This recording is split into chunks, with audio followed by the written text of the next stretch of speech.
পূর্বাজ লাইফস্টাইলের নতুন ব্লগে আপনাদের স্বাগত জানিয়ে আজকের দিনটা শুরু করলাম। আজকের আরেকটা নতুন ব্লগ শুরু করলাম। আশা করি আপনারা সবাই ভালো আছেন। তো আমরাও ভালো আছি।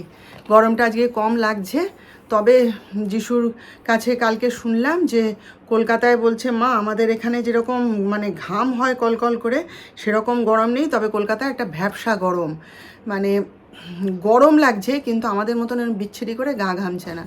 আমি বলি হ্যাঁ জানি, কলকাতাতে ওরকমই হয়। তো যাই হোক, সকাল থেকে তো আমাদের বাড়ির বাচ্চা বুড়ো যে যে যেখানে আছে সবাই নার্সিংহোমে চলে গেছে। নার্সিংহোমে কাজ শুরু হয়েছে, তো সেইখানে সবাই গেছে আর কি। যিশু তো কালকে খুব অসুস্থ হয়ে বাড়ি এসছে।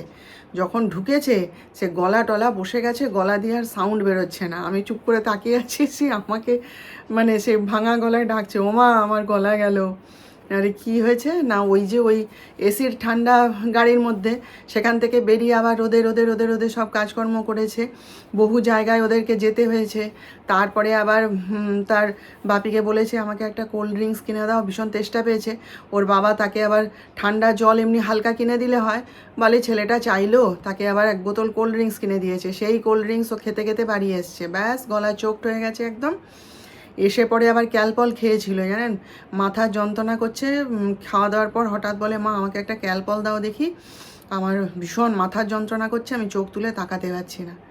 এবার মাথার যন্ত্রণা তো আমাদেরও করছে, গরমে সবারই ওরকম হয়, মাথার যন্ত্রণা করবে না?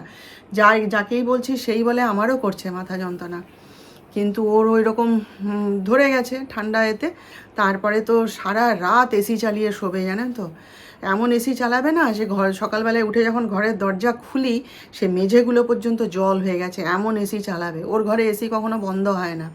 ওর বাবা বলে তো তুই এসি চালিয়ে ঘর ঠান্ডা করে বন্ধ করে দে, কিন্তু ও পেরে ওঠে না, ওর এত গরম।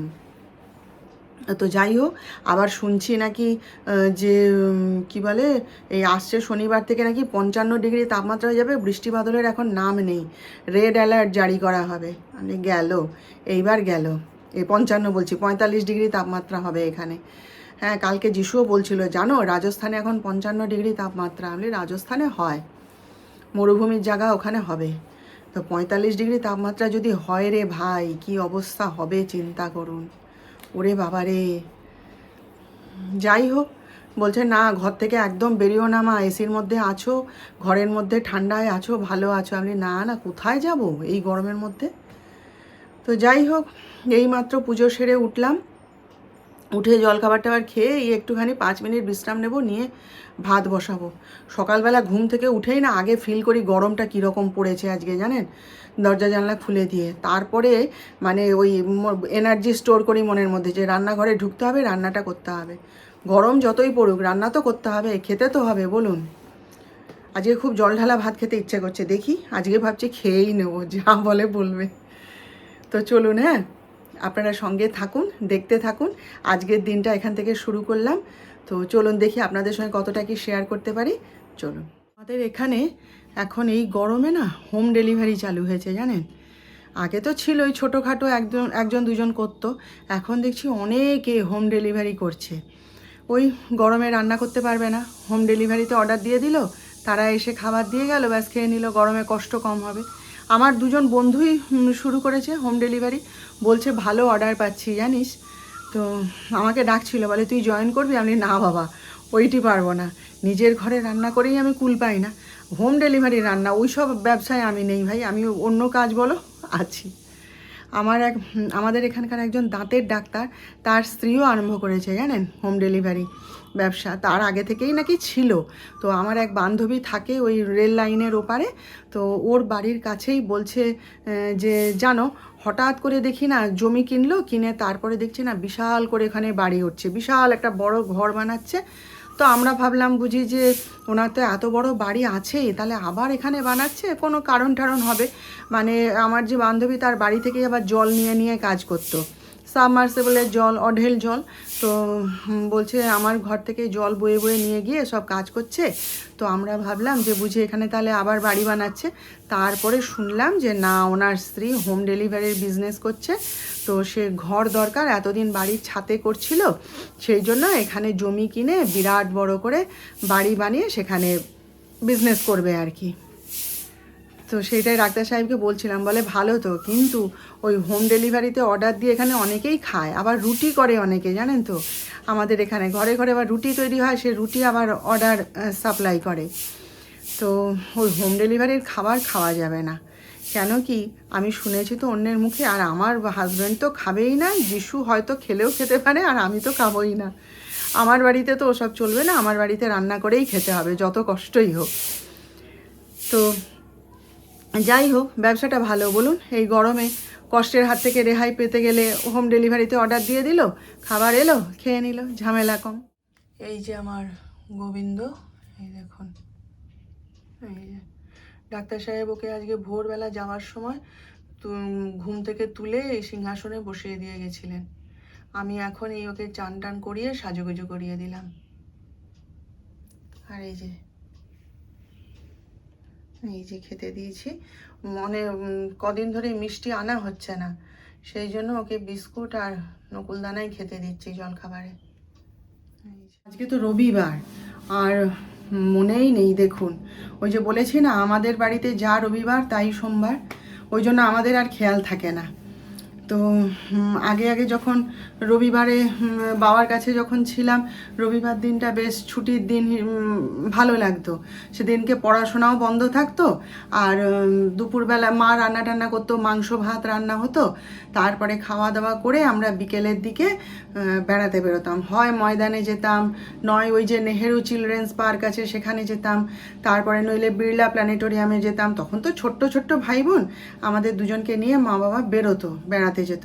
কি জুতো কিনতে গেলাম, কি মায়ের জন্য শাড়ি কিনতে গেলাম, কিছুই নয়, আমাদের ওই নিউ আলিপুরের বাজারটার পাশে না একটা বিরাট বড় মাঠ ছিল, পাঁচিল দিয়ে ঘেরা, এখন মনে নেই, হয়তো বা কারো জমি টমি হবে জানি না। তো ওইখানে সবাই ওই বিকেল হলে সব বাচ্চাদের নিয়ে মায়েরা বাবারা সব ওখানে গিয়ে বসতো, হ্যাঁ, খেলাধুলা করতাম আমরা বাচ্চারা, বা লোডশেডিং হলো চলো ওখানে গিয়ে বসি, ঘরের মধ্যে ভালো লাগছে না, সবাই মানে আশপাশ অঞ্চলের আর কি, আশেপাশের এলাকার যারা থাকতো সবাই ওখানে গিয়ে বসতাম। তো তারপরে বিয়ের পরে আর কোথায়, এখন তো তারা ব্যবসা নিয়ে পাগল, তাদের পেশেন্ট নিয়ে পাগল, তাদের কাছে কি এখন বলা যায় যে চলো রবিবার আজকে বেড়াতে যাব? সেই জন্যই বললাম যে আমাদের কাছে যা রবিবার তাই সোমবার। তো যাই হোক, এখন বাজে হচ্ছে বেলা 11টা। কী পরিমাণ লোডশেডিং শুরু হয়েছে জানেন? এই একটু আগে যখন পুজো করছি তখন লোডশেডিং করে দিল, আর কালকে তো সারা রাতে 3বার লোডশেডিং করেছে, 3বার। ঘুম ভেঙে যাচ্ছে আর কি কষ্ট হচ্ছে, তার মধ্যে এসি তো চালাতে পারছি না, ঘর গরম হয়ে গেছে, জানলাও বন্ধ, জানলাটা যে খুলে দেবো সে উপায়ও নেই। দিয়ে ডাক্তার সাহেবকে কতবার বলেছি যে দেখো নিচের তলায় জানলাগুলোয় নেট লাগিয়ে দাও, নেট টেট সব কিনে আনা হলো জানেন তো, দিয়ে সে আর লাগানো আর হলো না। এবার জানলা খুলে রাতের বেলা শোয়া যায় না, রিস্কি, কোথায় কি ঢুকে থাকবে বসে থাকবে কে জানে বাবা, সেই জন্য জানলা বন্ধ করে দিয়েই শুতে হয়, মানে যত কষ্টই হোক জানলা খুলে আমরা শুই না, কেউই শুই না, কারণ নিচের তলায় তো কোথায় কি ঢুকে যাবে, কি হবে বিপদ। তো কালকে সারা রাত 3বার লোডশেডিং হয়েছে জানেন, কি কষ্ট, ঘুম তো আসেই না, সেই 4:30 5টার দিকে ঘুম আসে, আবার 7:30 পৌনে 8টা বাজলেই উঠে পড়তে হয়, কাজের লোকেরা এসে যাবে, আর অত বেলা অবধি কি আর ঘুমিয়ে থাকা যায়, উঠতে তো হবেই। তো সকালবেলা উঠে না চোখগুলো জ্বালা জ্বালা করে জানেন। যাই হোক, চলুন ভাতটা বসিয়ে এসেছি, দেখি এবার একটু ওই এঁচোড়টা কাটতে হবে, ডাক্তার সাহেব আবার একটা এত বড় এঁচোড় নিয়ে এসছে, তো দেখি সেটাকে কাটি, আজকে রান্না করব। কদিন ধরেই জিজ্ঞেস করছে এঁচোড় করনি, এঁচোড় করলে না, তো ভাবছি আজকে করব। এই যে দেখুন আমার এঁচোড়ের তরকারি হচ্ছে, এই যে হয়ে গেছে, আর একটু জলটা মরলে নামিয়ে দেবো, একদম লাইট করে করেছি। বাপের বাড়িতে আমার মা এঁচোড় বানায় জানেন, একদম কুচি কুচি কুচি কুচি করে কেটে, আর অনেক কিছু বাদ দিয়ে দেয় মা, এদের বাড়িতে যেমন সব বাদ দেয় না, বড় বড় করে এঁচোড় কাটে, আমার মা কাটতো ছোট ছোট কুচি কুচি করে এঁচোড় কেটে একদম মাংসের মতো করে রান্না করতো, মাখা মাখা করে, দারুণ লাগতো খেতে। আর আমার শ্বশুর বাড়িতে যখন এলাম তখন ওরা দেখি এই যে আমি যেমন করে এঁচোড় কেটেছি ওরকম বড় বড় করে এঁচোড় কেটে এরকমভাবে রান্না করে, এরকম বড় বড় করে এঁচোড় কেটে এরকমভাবে নিরামিষ রান্না করেন আমার শাশুড়ি। তারপরে আমি তো প্রেশার কুকারে সেদ্ধ করি, আর মাকে সবসময় দেখতাম যে কোনো জিনিস সেদ্ধ করে কড়াইতে সেদ্ধ করে, বলে কড়াইতে সেদ্ধ করলে নাকি টেস্ট ভালো হয়, জানি না। তারপরে এঁচোড় আমি কাটতে তো জানতাম না, দিয়ে তারপরে কাজের লোকেরা কেটে দিত। তারপরে একদিন ডাক্তার সাহেব এঁচোড় নিয়ে এসছে, আমি বলি যে এঁচোড়টা একটু কেটে দেবে। বলে কেন, তুমি এঁচোড় কাটতে জানো না? আমি বলি না। বলে নিয়ে এসো বটি, বলে বসে বসে আমাকে এঁচোড় কাটা শেখালো। তো এই যে কি বলে ওগুলোকে, ভূতি না কি বলে, সাদা সাদা যেগুলো, ওগুলো আমার বাপের বাড়িতে বাদ দিয়ে দেয়, কিন্তু এরা বাদ দেয় না। এরা গোটা গোটা বড় বড় টুকরো টুকরো করে সেই করে রান্না করে। তখন ডাক্তার সাহেব আমাকে শেখালেন যে না, নিরামিষও করতে হবে না আর মাংসের মতনও করতে হবে না, তুমি এইভাবে বানাও। তো সেই থেকে আমি ওই মানে এলাচ লবঙ্গ ফোড়নের সাথে দিয়ে দিই, তেজপাতা দিয়ে দিই, দিয়ে ওই পেঁয়াজ রসুন আদা টমেটো এসবের লঙ্কা এসবের পেস্ট দিয়ে এটাকে বানাই। আর আমি প্রেশার কুকারে সেদ্ধ করে নিই, বুঝলেন? ডাক্তার সাহেব এইভাবেই পছন্দ করেন, আমাকে শিখিয়ে দিয়েছেন যেভাবে, আমি সেভাবেই করি, কারো মতো করে আমি করি না। ডাক্তার সাহেব কি বলে জানেন? বলে রান্নাটা হচ্ছে একটা আর্ট, তুমি আপন মনের মাধুরী মিশিয়ে যেমন করে তাকে রান্না করবে সে তেমনই সুন্দর হবে। কারো দেখে ও এরমভাবে করতে হয়, ও এটা দিতে হয়, ও এটা না দিলে হবে না, অমুক তমুক সেমুক, ওসবের কোনো মানেই নেই। তুমি তোমার মতন করে করবে, তাতেই সুন্দর হবে। হ্যাঁ, তবে কতগুলো জিনিস আছে যেগুলো শিখতে হয়, যেমন কি ফোড়ন দিতে হবে। উল্টো পাল্টা ফোড়ন দিলে তো তরকারিতে তো হয়ে যাবে, তাই না? কি ফোড়ন দিতে হবে সেটা তো শিখতে হবে। কিছু কিছু জিনিস আছে যেটা শিখতে হয়, তারপর আপনি আপনার মতো করে কি আমি আমার মতো করে রান্না করলাম, তাই না? শেষ হয়েই এসছিল, শুধু মাছটা করলেই হয়ে যেত। আবার যিশুর জন্য ডিম সেদ্ধ বসালাম, তাকে এখন একটু ডিমের কারি বানিয়ে দিতে হবে। এই তো ফিরলো, এখন বোধহয় বাজে 1:15। এবারে কিছু না খেয়ে তো চলে গেছে, এবারে খিদে পেয়েছে, এবার খিদের জ্বালায় আর এসে কথা বলতে পারছে না। মা কিছু খেতে দাও শিগগিরই, বলে সে কি আর খেতে দেবো এত বেলায় বলুন। বললাম ভাত খেয়ে নে, বলে না না এখন ভাত খাবো না। তা সেই মুড়ি চানাচুর পেঁয়াজ তেল দিয়ে মাখিয়ে দিয়েছি, চাটা খেলো না, সেইটাই খাচ্ছে বসে বসে। খেয়ে বলে আমি চান করে গেলাম, লাভ কিছুই হলো না, আবার গরম লাগছে। আমি বলি ওই জন্য তো বলেছি এসে চান করতে হয় গা ঠান্ডা করে, এখন চান করে গরমে বেরোলে পরে তো শরীর খারাপ করবে। তাই এই যে একটুখানি, এই যে দেখুন, এই যে ডিম সেদ্ধ বসিয়েছি, একটুখানি দেবো ডিমের কারি করে। ডাক্তার সাহেব চালাক আছে, সে যাই হোক মুড়ি চিনি জলটা একটু খেয়ে চলে যায়, পেটটা কিছুক্ষণের জন্য হলেও তো ঠান্ডা থাকে। কিন্তু আমার ছেলে ও মানে না খেয়ে যাবে, ও চিরকালই এইরকম। ও জানেন পরীক্ষা দিতে যেত খালি পেটে যাবে, সে মানে পরীক্ষা শেষ হবে 3:30-র সময় কি 4টের সময়, তারপর ও এসে খাবে। সে জোর করে হয়তো 2টো বিস্কুট আর একটু জল খাইয়ে দিতাম চিৎকার চেঁচামেচি করে, নাইলে ও খালি পেটেই পরীক্ষা দিতে যাবে। ওর নাকি যত খালি পেট থাকবে তত নাকি মন বসবে। ও কিছুতেই খেয়ে যেত না কোনো দিনই। আমি ওকে ছোট্ট থেকেই, মানে যেদিন থেকে ওর নিজের বুদ্ধি টুদ্ধি হলো আর কি, নিজেরটা নিজে বুঝতে শিখলো, ও না খেয়েই চলে যেত। এখনও সেই অভ্যেসটা আছে। এই যে সকালবেলায় কাজে বেরিয়ে যায়, তুই তো কিছু খেয়ে যাবি, চা বিস্কুটটা খেয়ে যা, না ও এসে খাবে, আমি এসে খাবো, আমি এসে খাবো বলে বেরিয়ে যাবে। এবার যখন ফিরবে তখন খিদের মাথায় ওঠে, তখন পাগলা হয়ে যায় খিদের চোটে। তো যাই হোক, এখানে এখন আমার জন্য এঁচোড়টা বসিয়েছি, এটা হয়ে গেলে ডিম সেদ্ধটা হোক, ওর একটু করে দেবো। ডিমে দেখিয়ে দিই কী কী রান্না করলাম। আচ্ছা, এখানে হচ্ছে এই যে কাতলা মাছের ঝোল, ওই কারি আর কি। হ্যাঁ, এখানে হচ্ছে এই যে এঁচোড়ের তরকারি, এটা হচ্ছে মুসুর ডাল, আর এই হচ্ছে কলমি শাক ভাজা, বাটা মাছের লেবু দিয়ে টক করেছি, আর এখানে হচ্ছে আমার জন্যে এঁচোড়ের তরকারি। আর ডিমের কারিটা দেখাতে পারলাম না কারণ যিশুর খাওয়া হয়ে গেছে। আর এই হচ্ছে আমার যিশুর আচার, এইটি ছাড়া আমার ছেলে ভাত খেতে পারে না। সে রিলায়েন্স থেকে নিজে পছন্দ করে আচার কিনে এনেছে।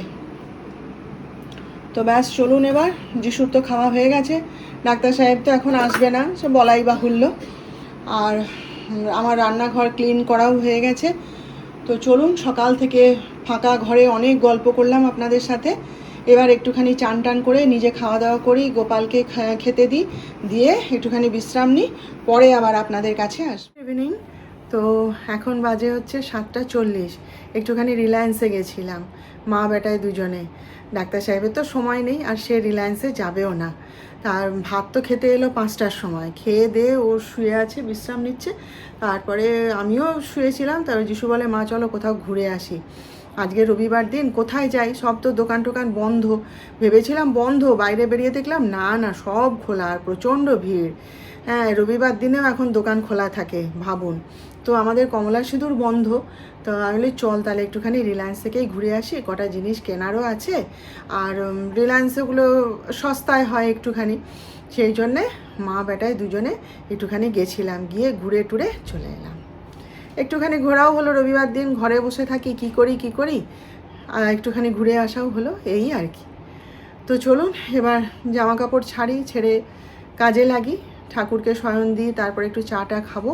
চলুন, এই যে আজকে রাতে ওদের বানিয়ে দিলাম এই যে অমলেট দিয়ে ঝোল আর কি, আর ডিমের ঝোল আর করতে ইচ্ছে করলো না, ওই জন্য অমলেট বানিয়ে ঝোল করে দিয়েছি। আর এখানে হচ্ছে এই যে রুটি, আর এটা হচ্ছে যে কালকে দুধটা বেঁচে গেছিলো সেইটা দিয়ে ছানা করে দিয়েছি। আর মিষ্টি আছে, সেটা ঠাকুরের কাছে আছে, আমার এখনও গোপালের জন্য তোলা হয়নি তো তাই আনতে পারিনি। আর এই যে একটুখানি ওবেলার এই যে এঁচোড়ের তরকারি আছে, ডাক্তার সাহেব বলছেন আমি খেয়ে নেবো রুটি দিয়ে, ভালো, ব্যাস এই আজকে খাবার করে দিলাম। তো ব্যাস আজকের মতন তাহলে এখানেই বিদায় নিচ্ছি আপনাদের কাছ থেকে। কালকে আবার দেখা করব নতুন ব্লগে নতুন বিষয় নিয়ে। আপনারা সবাই ভালো থাকবেন, আর আমার ভিডিওটা ভালো লেগে থাকলে প্লিজ একটা লাইক, শেয়ার ও সাবস্ক্রাইব অবশ্য করে দেবেন।